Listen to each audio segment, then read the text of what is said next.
Hi guys, how you doing? It's me, Sam. I'm putting together a new pedal board today.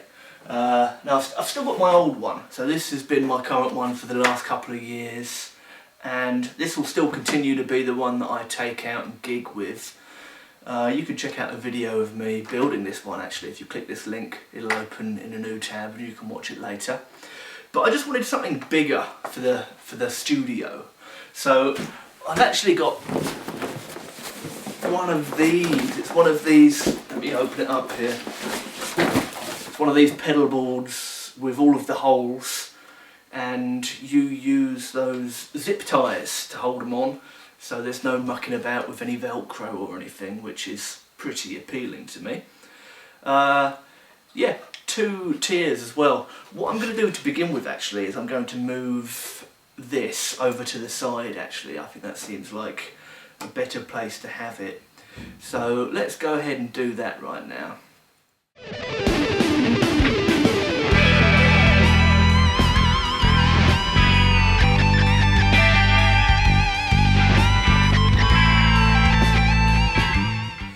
Okay, there we go. So I've moved that secondary layer just over to the other side now, so there's more room.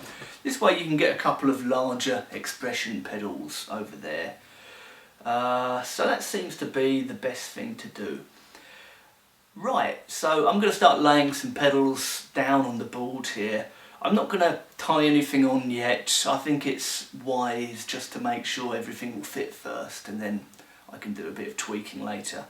So let's just go through this in order of the signal chain. So the first thing that I've got to put on the board here is a Dunlop Roto. I'm a massive Hendrix fan, always have been, and this does the swirly Leslie speaker thing really well.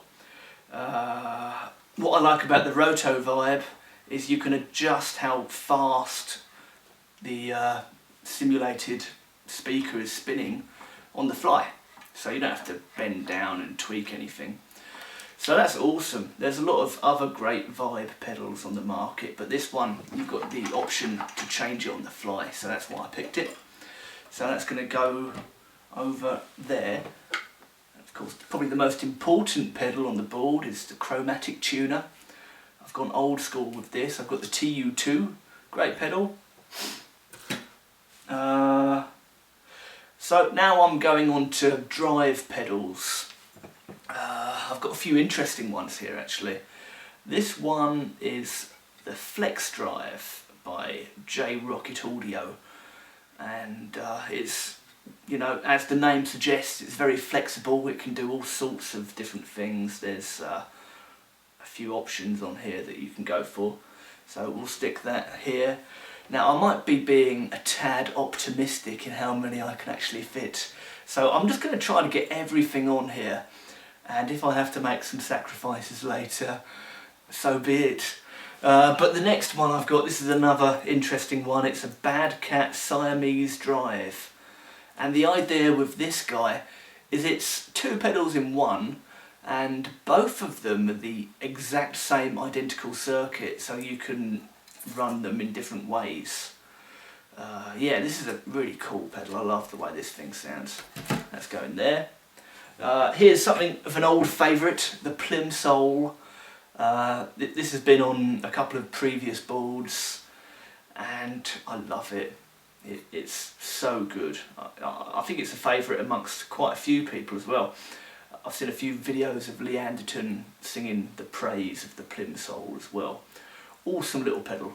Now here's something really fancy. This is a hand-wired tube screamer.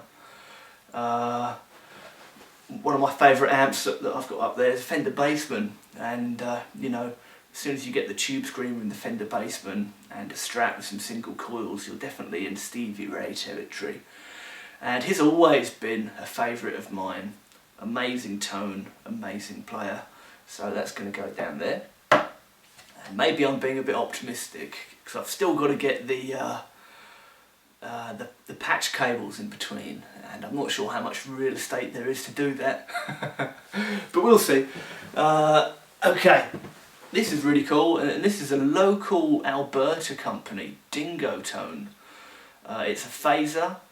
and you can get all of those awesome EVH tones as well as, you know, more extreme versions. So that's pretty cool. I'm going to stick that over here. I suppose this isn't the easiest place to be turning stuff on and off. And this is the kind of thing that I wouldn't use a huge amount, so it seems quite fitting for it to be here. Okay, now this, I'm super excited about this. This is actually one of the first pedals I ever got. My mum and dad got this for Christmas, when would that have been? God knows when, 10 years ago. Maybe not 10 years ago, but a long time ago. It's the previous generation of Digitech whammy pedals, and I just recently brought this back from England on a recent trip. It was just sitting in my mum and dad's house. So let's just stick that up here. It'll be interesting to see how well you can use the expression pedal on this second level.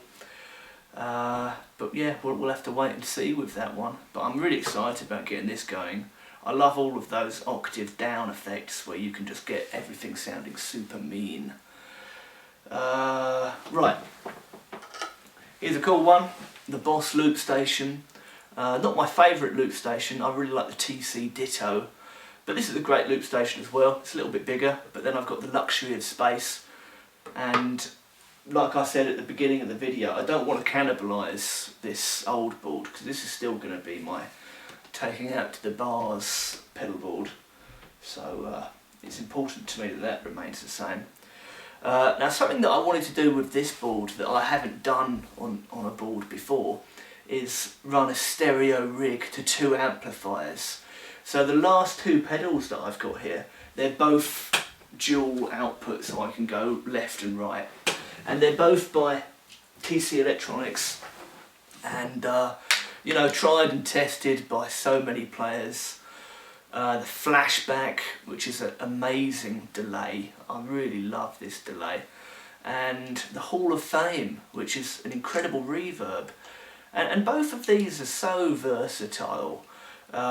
Some delay pedals especially do one thing really well, but this does anything that you want it to do. It's even got a loop station in it, so if I run out of room, then maybe I can sacrifice that loop station. Although saying that, I am really excited about the ping pong stereo thing, so yeah, let's stick that there. It's a bit slidey, it's got Velcro on the bottom still, and the Hall of Fame is going to go there. So the next step is patch cables, so let's get on with that.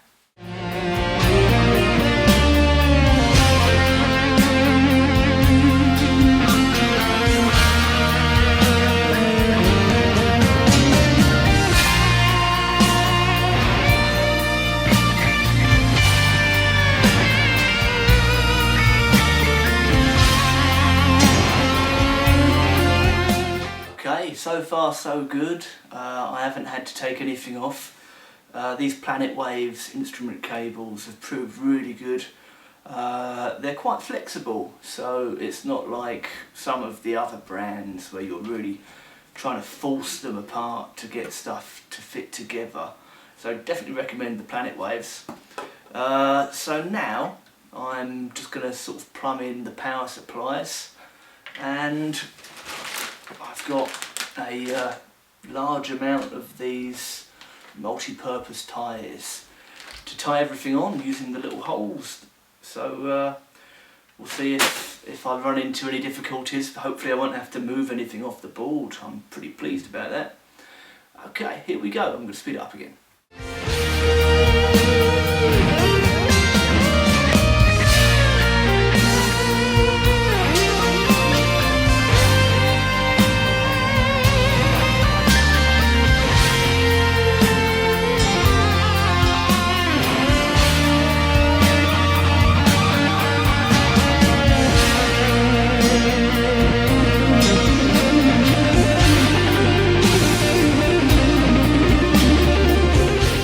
Okay, so there we go. I've got everything on. I haven't had to sacrifice any of my pedals. Super pleased with that. I wasn't sure. I thought maybe I was being a bit optimistic, but everything has gone on here really well, so I'm really pleased. The whole cable tie thing I could have done with another person really to help me, especially when you're getting underneath and you don't want things to fall off. But yeah, pretty awesome. Now it's just powering everything now, so I've got a couple of things. I went on Amazon and I bought a power supply by Donna. It's not a particularly high-end one. There'll probably be a bit of buzz, but I think a bit of buzz is good for you really. So that's going to go underneath. That's the nice thing about the 2-layer system, is you've got room to stick stuff. And the other thing I bought is, I just went to Walmart and I bought a power strip. Of course the Digitech whammy is fussy and it won't take a regular power supply, so I need to use a special one for that. Plus this has only got so many outlets, so I might have to do a bit of a daisy chain for a couple of these other pedals. But that's going to go underneath, and then I think we're pretty much ready to rock. So I didn't even bother filming plumbing in the power because it was just beyond fiddly and there's no room for a camera when your hands are in here. But here's where the Donna power system is. Everything's going in on the side here. Now this is my power bar. This is the power supply for the whammy pedal, and this is the power to the Donna system. There we go. I can't recommend these things enough because pedal boards can be such a fire hazard, and you know, having that on-off control is invaluable when you're just finished for the day and you just turn it off. There we go. Okay, so that's my new board. I'm going to post a video pretty soon in the next week or so, giving you some tones. But yeah, very excited about this, very pleased with the Holey pedal board here. Thanks for watching guys, subscribe for more videos. I'm a proper guitar geek and I post weekly material. Thanks for watching, see you soon, bye.